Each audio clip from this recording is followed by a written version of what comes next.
Okay, so $182,000 is a lot of income. I'm sure you'd agree with me on that. 182,000 a year is a lot of income. It would put you very close to the top 2% of all Canadians if you earn that much, all right? But what if you not only earn this amount of money, but you're also retired?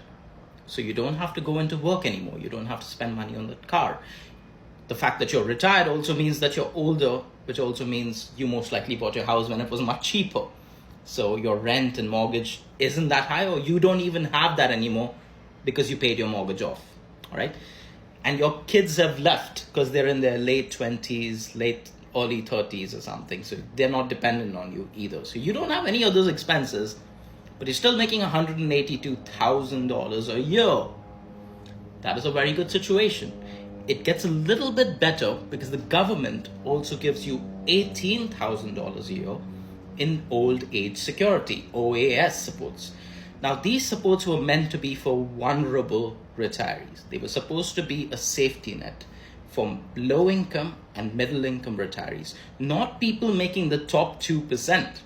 So in the next budget, there's a group called Generation Squeeze, which is asking the Carney government to cut this back a little bit, just for the top 2%. Say that instead of $182,000 income threshold, we should lower that threshold down to $100,000. And anyone above that should get a cut in the OAS that they get, which is fair. It's next to nothing for people making that amount of money. This would save the government $7 billion. $7 billion. And that $7 billion doesn't even have to go to younger Canadians, which, well, we could put it towards childcare, we could put it towards other stuff, but we could also put it towards stuff that helps low income and middle income retirees.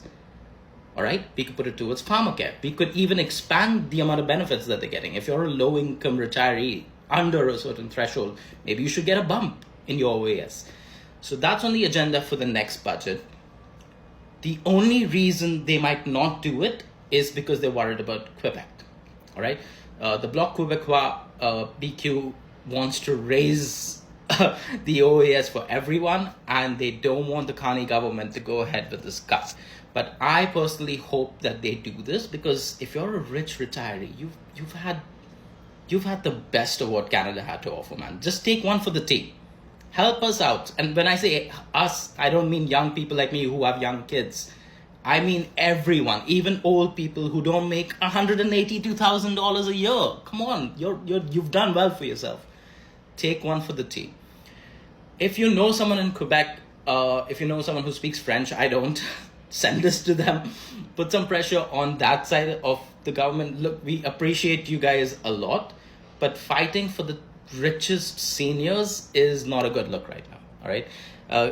Leave me a comment below to tell me what you think. Do you agree with me?